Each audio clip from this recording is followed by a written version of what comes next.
Mesdames, Messieurs, bonsoir. Merci de nous rejoindre pour cette édition à la une de l'actualité. C'est parti pour l'enrôlement biométrique à Bobo-Dioulasso où les citoyens sont attendus jusqu'au 9 juillet prochain. Newton Ahmed Bari a procédé hier mardi au lancement officiel de la révision du fichier électoral national. Dans cette édition également, nous avons rencontré le président délégué de la Fédération des associations islamiques du Burkina.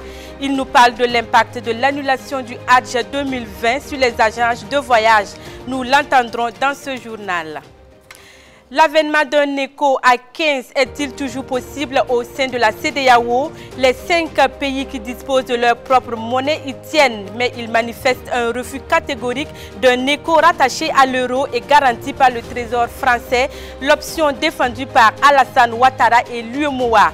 Le risque que la CEDEAO se scinde en 2 zones monétaires est de plus en plus à craindre. Voici donc pour les titres du 20h. Bonsoir à tous. Dans le cadre du processus électoral au Burkina Faso, le président de la Commission électorale nationale indépendante Newton Ahmed Bari a procédé hier mardi au lancement officiel de la révision du fichier électoral national dans la province du Houé à Bobo-Dioulasso. Cette opération est prévue se tenir du 23 juin au 9 juillet prochain. Abdoulaye Ouattara depuis Bobo-Dioulasso. C'est par une cérémonie sobre due à la maladie à coronavirus que le président de la Commission électorale nationale indépendante CENI a procédé au lancement de la campagne d'enrôlement de la zone 3. La jeunesse et les filles sont la cible de cette campagne, selon le commissaire régional de la CENI dans les Hauts-Bassins. J'avais entendu parler du plan Maréchal d'enrôlement 18 ans. Il axe tout sur la jeunesse et sur la femme. La femme, 52% de la population, raison pour laquelle tout de suite l'enrôlement, ce serait une jeune fille. Et les jeunes de 18 ans, son slogan, c'est « J'enrôle mon 18 ans ». Les filles et les fils de la région doivent être mobilisés afin que les objectifs de la CENI soient comblés. Je lance un appel à la mobilisation, surtout à l'endroit des jeunes, les jeunes qui viennent d'avoir 18 ans. À venir s'enrôler. Il y a assez de postes et le président l'a dit, pour chaque poste, si on arrivait à enrôler 25 électeurs par jour, on va atteindre facilement donc les 600 000. Et comme c'est une étape importante pour notre nation, j'appelle vraiment à la mobilisation générale, les jeunes filles, les jeunes garçons, les femmes et les hommes à venir massivement s'enrôler. Et il n'y a pas que le 22 novembre, il y aura aussi les municipales en 2021. Donc c'est vraiment une occasion en or pour que les gens viennent massivement s'enrôler. Et ils sont là dans la région, surtout à Bobo-Dioulasso, pour 17 jours. Si le bilan à mi-parcours est satisfaisant, des objectifs restent cependant à atteindre. Notre objectif, c'est évidemment atteindre au minimum 2 millions de nouveaux enrôlés. Nous avons déjà 1,1 million. Il nous reste 900 000 à prendre. Nous avons un potentiel de 1,2 million. Nous pensons que c'est jouable, surtout quand les gens se mobilisent. Et vous avez livré aussi un message fort en ce qui concerne... Il n'y aura pas de tolérance pour les fraudeurs, a insisté le premier responsable en charge de la fabrication de la liste électorale. En ce qui concerne les fraudes, c'est tolérance zéro.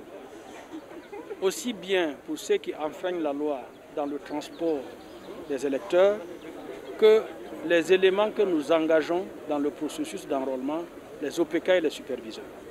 C'est tolérance zéro pour les fraudes.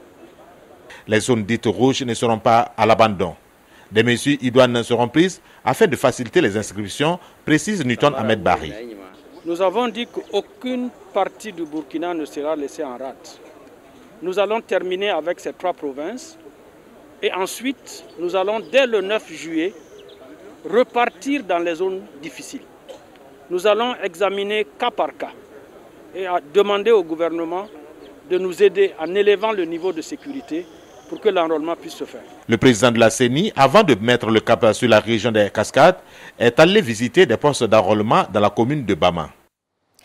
Parlons sécurité au Burkina Faso. Les prémices d'un massacre à grande échelle sont perceptibles au Burkina. Ce sont là les inquiétudes de plusieurs ONG qui œuvrent dans le domaine des droits de l'homme qui tirent la sonnette d'alarme.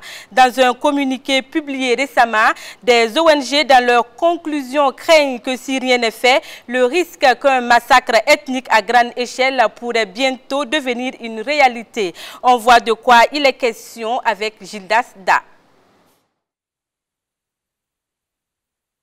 Depuis 2015, ce sont au minimum 580 attaques terroristes qui ont frappé le Burkina.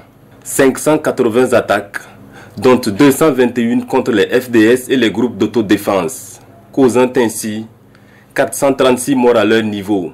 Dans le même laps de temps, plus de 1200 civils furent tués lors de 359 attaques dont ils étaient la cible. Ce sont là les conclusions d'un rapport publié par l'Observatoire pour la démocratie et les droits de l'homme, ODDH. Un rapport qui précise que face aux difficultés des FDS à juguler les attaques, les groupes d'autodéfense vont entrer dans la danse. Il s'agit d'abord des Kogolweogo, puis des volontaires pour la défense de la patrie. Ces groupes vont toujours, selon l'ODDH, s'illustrer quelquefois de façon négative.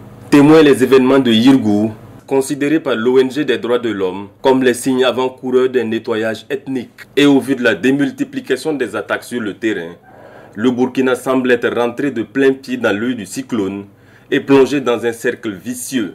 Et cela à un niveau tel que le Centre de recherche américain de la mémoire de la Shoah considère le Faso comme étant le pays où le risque de massacre à grande échelle est le plus important au monde en cette année 2020. Et l'intitulé du document de l'ODDH, Burkina Faso, risque d'un nouveau Rwanda, ce titre, bien qu'étant interrogatif, ne fait que renforcer l'inquiétude quant à la situation sécuritaire du pays.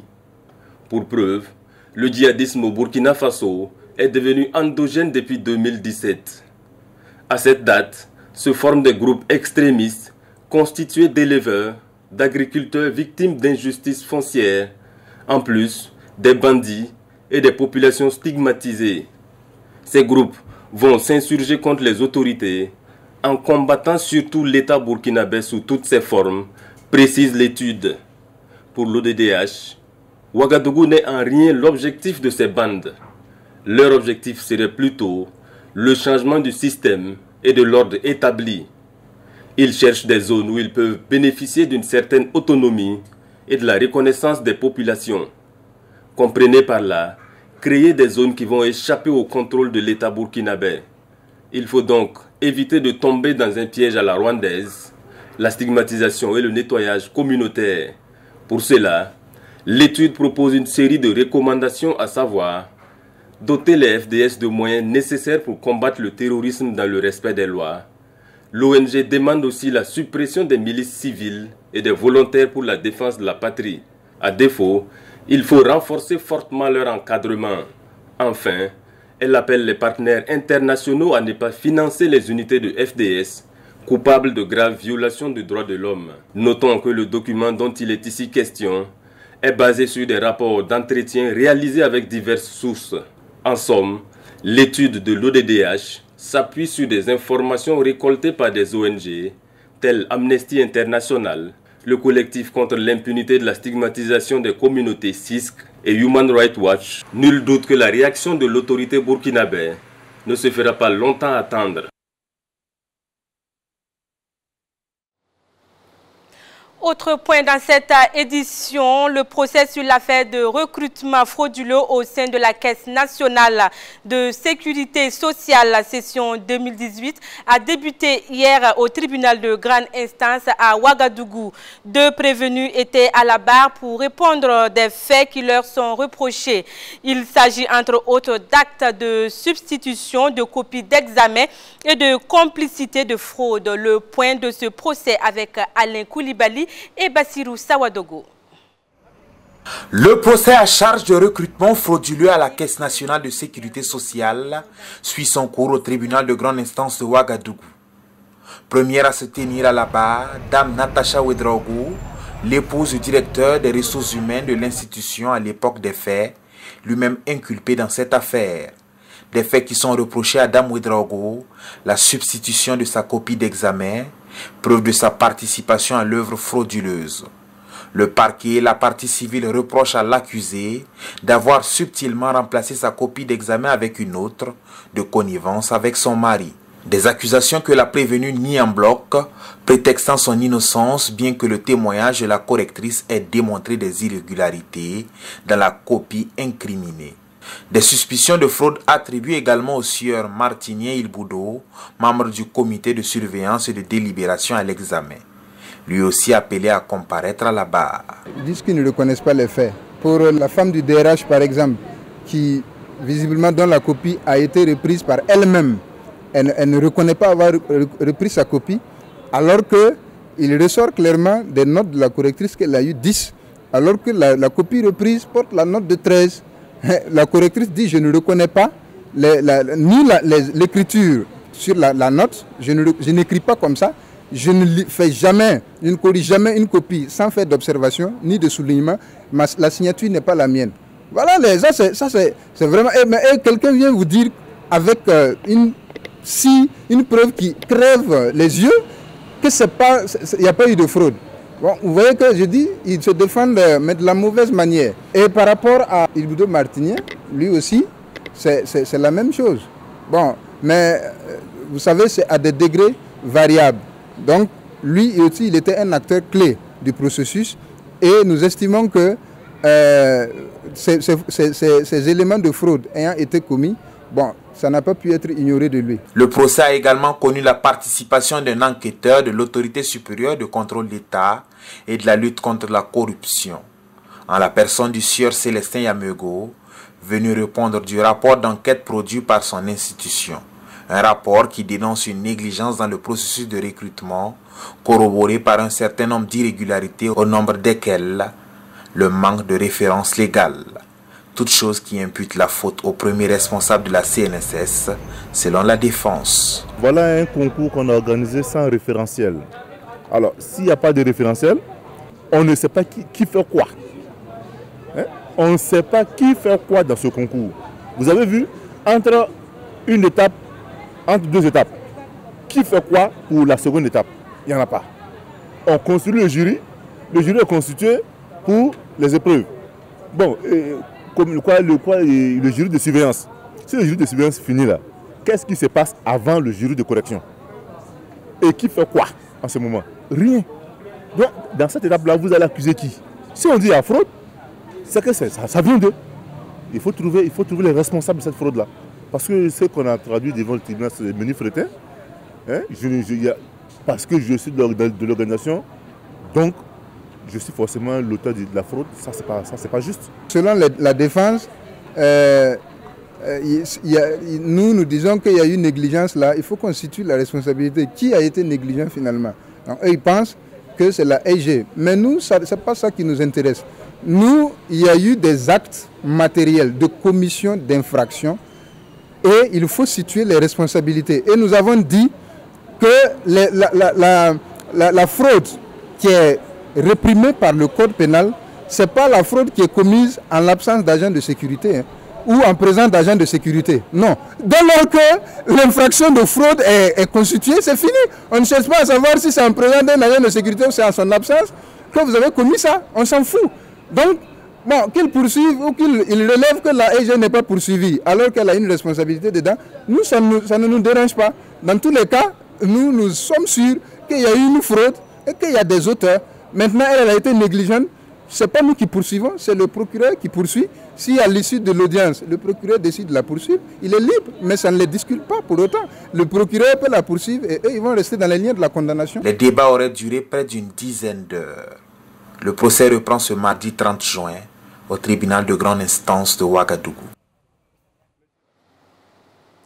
Les pensions servies aux agents des collectivités vont connaître un relèvement. Ainsi en a décidé le gouvernement ce mercredi. Le gouvernement qui marque également une importante avancée dans les réparations des préjudices subis par les victimes de violences enregistrées au Haut Conseil pour la réconciliation et l'unité nationale. Les conditions et les modalités de leur indemnisation sont désormais fixées par décret. Voici entre autres deux dossiers majeurs sur lesquels le Conseil des ministres s'est penché. Ahmed Nanema nous font le point. L'amélioration des conditions de vie des travailleurs étant une priorité, de ce fait, le gouvernement adopte le rapport relatif au relèvement des pensions de 750 agents des collectivités territoriales à la retraite et de leurs ayants droit. Il s'agit donc d'une solution immédiate afin de soulager les 750 agents des collectivités territoriales par un relèvement des pensions.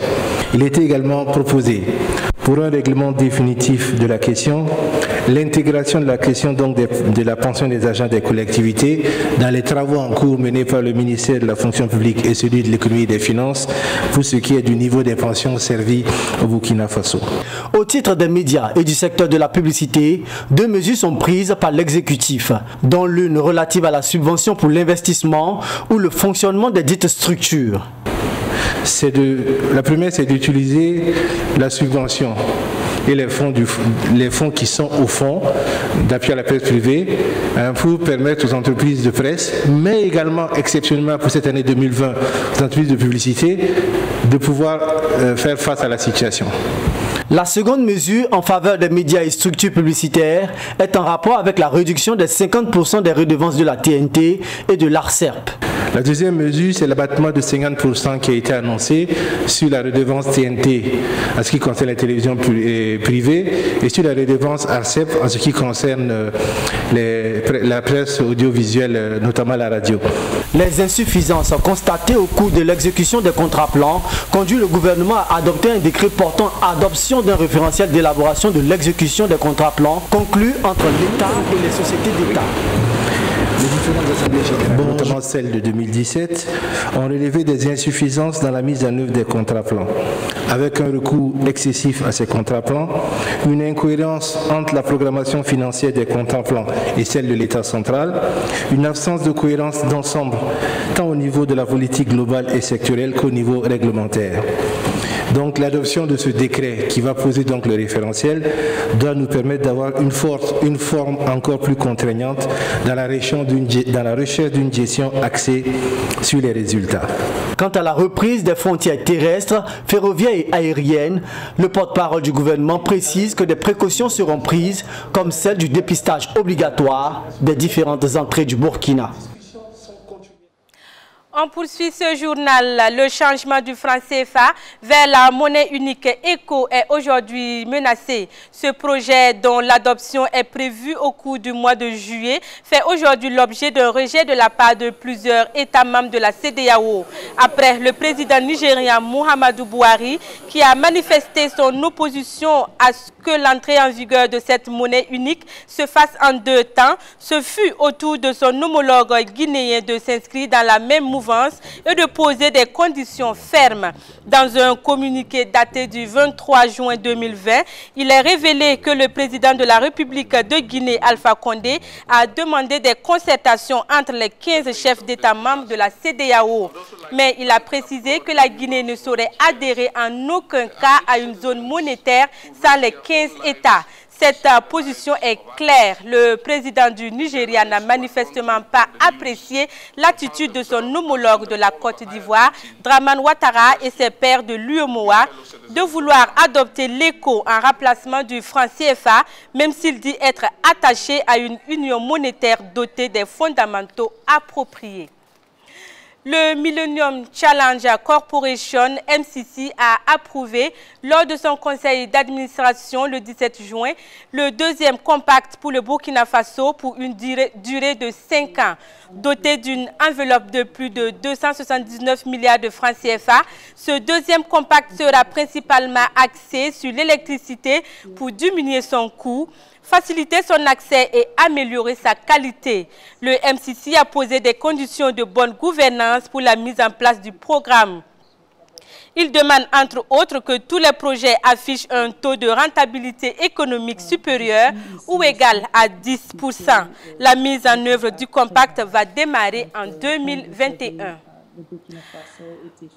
Pas plus tard qu'hier, on vous l'annonçait, le président du Faso Roch Kaboré a fait don d'une centaine d'ambulances aux communes rurales et urbaines du Burkina Faso.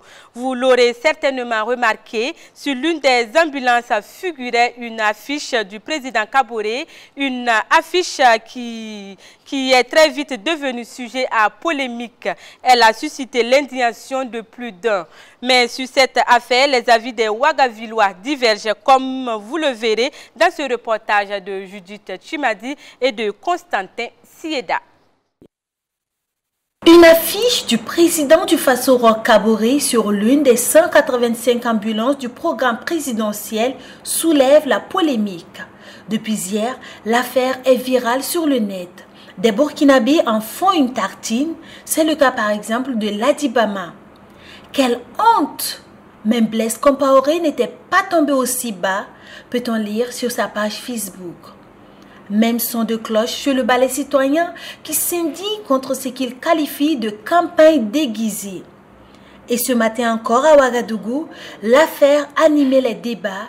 Des citoyens ne passent pas par 4 chemins pour donner leur avis. Il ne doit même pas mettre sa photo. C'est son travail quoi. On l'a mis pour ça. On l'a mis pour travailler à améliorer les conditions de vie de la population. Et si lui, c'est comme si, bon, moi je veux le dire, c'est l'approche des élections qu'il a fait ça. Le président a été élu depuis 2015 et c'est à la fin de son mandat. Ça veut dire qu'à l'approche d'une nouvelle élection, qui se rappelle que bon, les communes doivent fonctionner, ça c'est un. Et deuxièmement aussi, les ambulances pour les hôpitaux où il manque d'équipement aussi, la question encore reste toujours à poser. Maintenant, ce qui est encore plus décevant, si on donne des ambulances et qu'on fait des affiches du président là-dessus, à ma connaissance, je pense, je ne suis pas allé il y a longtemps en tout cas, mais sous le régime Compaoré, je l'ai vu difficilement où on donne des ambulances. Bon, ça veut dire que ceux qui disent que c'est des trucs politiques, ils ont raison de le dire et ils s'est même justifié. Comme nous sommes dans les moments de campagne là, il a mis sa photo juste pour la politique. C'est la politique, sinon ce n'est pas nécessaire de mettre sa photo comme ça. On sait déjà que c'est un don, voilà, donc ce n'est pas nécessaire. C'est déjà dit que c'est pour lui, c'est lui qui l'a donné. Pourquoi encore une photo sur l'ambulance? Je ne pense pas. Peut-être que c'est comme c'est la fin de son mandat, il veut chercher à faire de la politique, sinon je ne pense pas. Ça devient de la politique maintenant. On dirait que c'est de la campagne qui débute comme cela. Certains citoyens vont même plus loin. Si on a le courage de mettre les affiches du président sur les ambulances, pourquoi on ne met pas les affiches du président sur les cercueils de nos FDF qui meurent sur le terrain du terrorisme? Parce que ça fait partie de ce sont ses acquis aussi. C'est sous son règne qu'on a vu les questions de terrain où beaucoup de nos FDF meurent sur le terrain. Donc il aurait dû accepter aussi qu'on colle les affiches du président sur les cercueils. D'autres, par contre, n'y trouvent aucun inconvénient qu'il y ait une affiche du président Roch Kaboré sur l'une des ambulances. L'essentiel est que ces ambulances servent les Burkinabés. Moi, je n'ai pas de problème à cela. L'ambulance, ça va servir pour tout le pays, quoi. Dans sa photo, ça ne pose pas de problème pour moi. Sur cette affaire, les avis divergent, mais quoi qu'il en soit, les Burkinabés doivent se serrer les coudes. Il y a plus urgent. De la crise sanitaire en passant par la crise sécuritaire, l'union sacrée de la nation doit être de mise. Il y va pour le bien de tous. Le Burkina Faso doit-il s'inquiéter? Le nombre de cas de la Covid-19 avait connu une baisse significative, mais ces derniers jours, le nombre de cas repart à la hausse. Ainsi, à la date du 22 juin, le nombre de nouveaux cas confirmés est de 15, dont 12 cas importés et 3 cas à transmission communautaire, 2 à Ouagadougou et 1 à Bobo-Dioulasso. Une personne recouvre la santé et aucun cas de décès n'est enregistré. Depuis le 9 mars 2020, 934 cas ont été confirmés au Burkina Faso. Les législateurs de la Chambre basse du Parlement gabonais ont voté ce mardi la dépénalisation de l'homosexualité. 48 députés ont voté pour la dépénalisation, 24 ont voté contre et 25 se sont abstenus. Le Gabon devient ainsi l'un des rares pays d'Afrique subsaharienne à revenir sur une loi qui punit les relations sexuelles entre personnes de même sexe. Passons à présent en revue les quotidiens burkinabés, algériens, marocains et guinéens qui abordent aujourd'hui la crise en Libye avec Drissa Traoré. L'escalade de violence en Libye ces dernières semaines procure de nombreux médias africains. Libye, bruit de bottes impuissants diplomatiques. C'est le titre de Le Soir d'Algérie qui constate que la crise libyenne a connu un emballement soudain ces derniers jours avant d'indiquer que cela rappelle aux observateurs la gravité de la situation et l'impasse dans laquelle elle se trouve. Répliquant aux aides massives des pays soutenant Haftar, la Turquie a décidé au début de cette année de changer de tactique et d'intervenir massivement dans le conflit, relève le journal algérien. Le site Info au Maroc de relayer l'inquiétude du chef de la diplomatie chérifienne, Nasser Bourita, qui, s'exprimant lors d'une réunion urgente de la Ligue arabe sur la crise libyenne, a mis l'accent sur la nécessité de s'ouvrir et d'écouter les différentes parties afin de rapprocher leurs points de vue. Ces deux propositions émanent d'interrogations au sujet d'une vision stratégique commune au sein de la Ligue arabe à même d'ouvrir la voie pour contribuer effectivement au règlement de la crise en Libye. Arrivera-t-on? Florilège de questions dans les colonnes d'aujourd'hui au Faso. La Ligue arabe parviendra-t-elle à une reprise de l'arbre à palabre libyenne, à une non-ingérence étrangère, à quand une Libye unie et un retour de la communauté internationale pour sa reconstruction et l'exploitation de son pétrole? Pour l'heure, s'indigne le pays au Burkina, la Libye est aujourd'hui l'otage des intérêts de puissances étrangères qui mordent et soufflent ensuite sur la plaie. Et le journal de poursuivre qu'au regard de la situation actuelle, aucun des deux camps ne peut l'emporter militairement et l'enlisement du conflit ne fait que prolonger les souffrances du peuple libyen qui se retrouve être les dindons de la farce. On lui avait promis la démocratie et on ne lui sert finalement que des larmes et du sang. Dans tout ça, quel rôle pour l'Afrique? S'interroge le Djilia Conakry. Réponse du commissaire à la paix et à la sécurité de l'Union africaine à la une de Liberté d'Alger, l'approche algérienne pour la Libye dispose de tous les atouts de réussite. Wait and see.